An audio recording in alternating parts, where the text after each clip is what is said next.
I just got my hands on the iPhone 16e, Apple's latest and most controversial iPhone, and since its release, it's left me with many questions, like how do you get around Magsafe? How well does the new C1 chip? What about the new zoom? So in this video, I'm gonna go answer all of your guys' questions that you probably have about this phone, but also review it and see if it's a good phone to buy and who should even consider upgrading. But first up, of course, we need to go do an unboxing of this phone.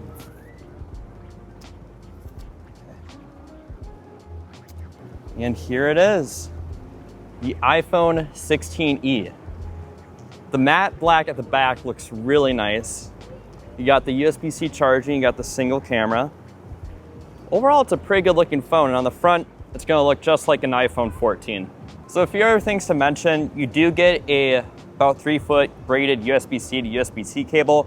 However, you don't get any Apple stickers, which is kind of unfortunate. And then I also noticed too that the screen on this, the bezels may be just slightly slimmer than iPhone 14s, but I don't have them side by side, so I can't really compare them. So what's actually new with this design? Well, the first biggest change is the iPhone 16e adds USB-C charging, which is compatible with much more accessories. And then another change too is the action button. This has so much functionality than just being a ringer switch. You can customize it to do different things like access a flashlight, a certain app, or other types of shortcuts. And I've used this many times before. I find it helpful for launching my Notion to-do list because I like to add or check off things, and it's just really easy to access it with that action button. The iPhone 15, on the other hand, does not have the action button, so if you're really into that sort of thing, I recommend getting the 16e. Something that's kind of unfortunate about the iPhone 16e is it doesn't have Magsafe.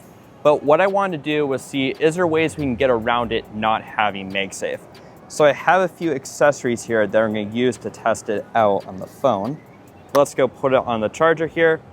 And yep, it still charges and it still holds up just like a normal Magsafe case.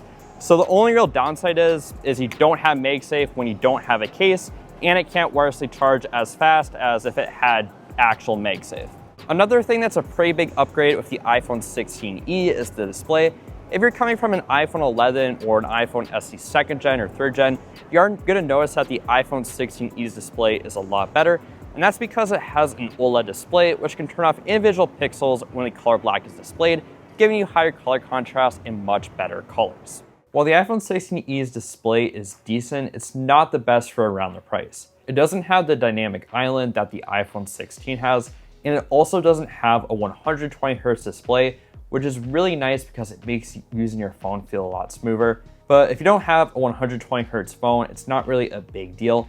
But just coming from my iPhone 15 Pro to the 16e, it was something that I immediately noticed. And it made this already new $600 iPhone feel a little bit dated. One thing I'm really curious about with the iPhone 16e is its zoom. Apple on their website says that the iPhone 16e has 2x optical zoom, and I want to go put that to the test and see if that's actually true. I have the two photos here, one taken with my iPhone 15 Pro and the other taken with the iPhone 16e. And as you can see, zoomed in, the details look pretty similar. My iPhone 15 Pro has a 12 megapixel telephoto lens, and the iPhone 16e I think is a 48 megapixel camera, but because they zoomed in, it cropped it to a 12 megapixel image. So both of them are 12 megapixel images. Someone also wanted to see a night mode video. I took a real quick one going back from dinner, and I think it did a really good job of picking up details. However, I noticed a lot of motion blur when I moved the camera. But night mode photos, however, did turn out pretty good. It picked up details well, however, some things were a little oversaturated. Another thing that's really important for me to mention here is the iPhone 16e doesn't have an ultra-wide camera, cinematic mode, and macro photography. So if you are worried about camera features, I'd definitely check Apple's Compare iPhones page to see more details. And then to finish things up with the cameras, I also took these photos with the iPhone 16e that I'm overall happy with how they turned out. My favorite photo was this photo of the stairs kind of by the pool area, and the iPhone 16e did a really good job at picking up details in the foreground, but also the sky in the background. Another thing that I'm really curious to check out as well is the cellular. The iPhone 16e is the first iPhone to feature Apple's in-house modem, the C1 chip.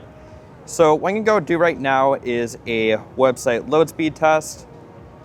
And keep in mind, I'm doing this in Miami Beach right now, kind of right before spring break. So there is gonna be a lot of network traffic, but also this area has 5G plus or millimeter wave, which is something that the iPhone 16e doesn't support. Now, this isn't going to be a big deal for a lot of people. However, in denser environments, 5G plus can get you a lot faster cellular speeds. So that website load speed is pretty quick. I'll try another one. I'm actually impressed. This is beating my 15 Pro so far. Let's do a speed test. Wow, so it's actually getting pretty decent cellular speeds here. It's about the same as what my iPhone 15 Pro was getting when I did a speed test earlier. I don't know, I may have to do another test in some other area, but the results here are about the same as my 15 Pro. So far, I'm pretty impressed by how well these cellular speeds hold up. I'm gonna go see how it kind of holds up long term, but good job, Apple. But where the real cherry on top is that might actually make the iPhone 16e a worthwhile upgrade for some people is the features. It has 26 hours of video playback in terms of battery life, which compared to other iPhones is really good, and I would say stacks up pretty well with my iPhone 15 Pro. Another feature Apple added too was the A18 chip, which supports Apple Intelligence. However, it does have one less GPU core than the iPhone 16. However, I think for a vast majority of people, that is not going to be a big deal. And then because this has the A18 chip, Apple did also add visual intelligence, which can help identify objects they take photos of. While I don't think upgrading for just Apple Intelligence is really worth it now, I do believe as AI improves, it may be more worth it in the future. Right now, I use Apple Intelligence to correct my grammar, make my email sound a bit more professional, and also to answer questions I have about topics on homework assignments. But most of the time, I'll really just use ChatGPT to answer those because I can prompt it better and it gives me better responses. So far, the iPhone 16e seems like a great upgrade for some people, but who should actually consider pulling the trigger and upgrading? If you're coming from an iPhone 11 or older, your iPhone is likely going to be on the last iOS update or will be on the last iOS update in a year or so from now. Then it makes sense to go upgrade to the iPhone 16e because you're going to get a lot of longevity plus a bunch of added features that this phone has, and a 30 to 35% increase in battery life.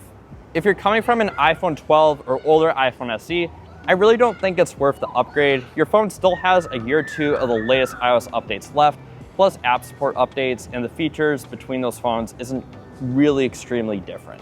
Now, if your battery health is below 80% and you're thinking about getting a replacement, which is typically about $100, then it might be worth pulling the plug for some people. However, anything newer than an iPhone 12, I really don't feel like it's worth upgrading to unless you want really specific features. And also, I think that Apple might continue the E lineup. And the reason why I think that is you changed it from SE to 16e. It just feels natural for there to be a 17e and an 18e. Otherwise, in a year or so, it's going to be kind of weird. And Apple didn't really reuse a lot of parts for this phone like they did in previous iPhone SE models. But only time will tell. Thank you all so much for watching, and goodbye.